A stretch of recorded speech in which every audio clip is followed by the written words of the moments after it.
Happy holidays!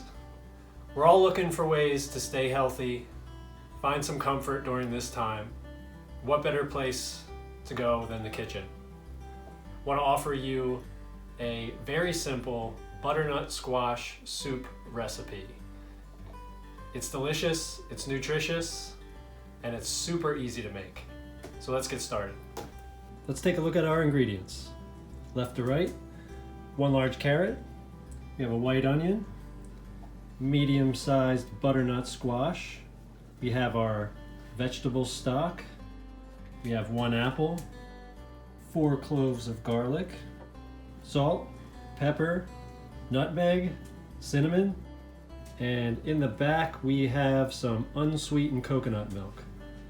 Also feel free to use half and half or full cream. And our crock pot. So let's get chopping. So we're gonna start with our onion. As you can see, we've peeled it, we've cut it in half, and also made some cross cuts in the top. And actually what we're gonna do, that's gonna make us easy. We're gonna keep our fingers in. Take our knife. Just start to chop right across those other cuts we made. Bring that over. Next up, we're going to chop our garlic. So we have 4 cloves. What you can do to make this easy to mince is, you'll see the stem portion. I'm going to put that towards you. And then make some very small cuts long ways here. And what you're going to do, just like the onion, is you're going to cut across.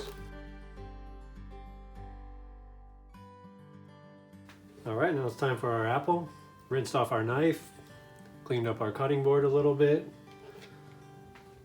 So all we're going to do here is we're going to take out the core. Discard the core. All we want to do here is chop them up.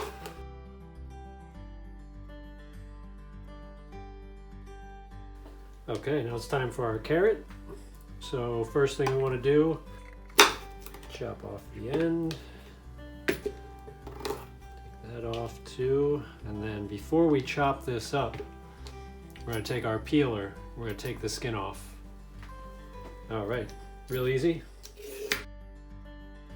All right, carrot is peeled, rinsed, and step 2, we're just gonna take our knife, chop this as thinly as we can.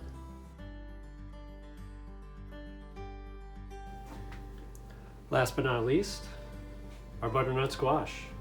So we have a couple steps to get this ready for the crock pot. First thing we're gonna do, both ends. Gonna slice them off as close as we can. Now what we want to do is we want to get back to our peeler, and we're going to take this outer layer of skin all the way off. Ready for peeling? All we want to do is we want to have a firm grip, and this part might take a little bit of patience to get all the way through. As you can see, takes a few passes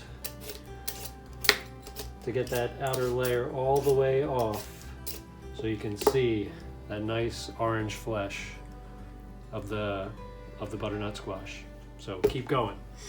Okay, now that we've peeled our squash, we're going to get ready to take the seeds out before we start chopping. So what we want to do, as you can see, this soft area here is where we have some seeds. So you want to find a place right in the middle here, like so. Set one aside, and then all we're going to do from here is we're going to take a spoon. We're just going to scoop out the butternut squash seeds. You can see there all the seeds. You want to just scoop that out. toss it in the trash. Then we're gonna get it ready to chop. All right, as you can see, we've scooped out all the seeds, and now we are ready to start chopping. Okay, all our chopping is done. You can see we have all of our ingredients that are ready to be added to the slow cooker.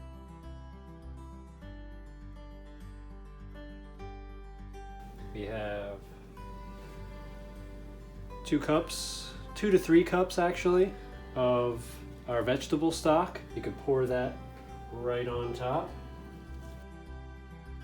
Yep, coming up next we have half a teaspoon of salt, 1/4 teaspoon of pepper, just a pinch of cinnamon, and a pinch of nutmeg. Now we are ready. We're gonna set up our slow cooker, set it on low. Okay, before you walk away, just gonna stir it up a bit, mix up all our ingredients. On low, we can do it for 6 hours. You could also put it on high for 3 to 4 hours. It's totally up to you. But now everything's ready to go, ready to cook. You have a slow cooker, we can walk away, get back to work, get back to our day, set a timer for 4 to 6 hours, and we'll see you soon when it's ready. Now our vegetables have cooked for about 6 hours, so we want to mash. Our final ingredient is, we're going to go with coconut milk. You can go with half and half, or heavy cream. I'm going with a cup. And we're just going to stir it. And that's all there is to it. You're ready to serve and enjoy. Add some crackers and it pairs very nicely with a warm grilled cheese. Happy holidays, everybody.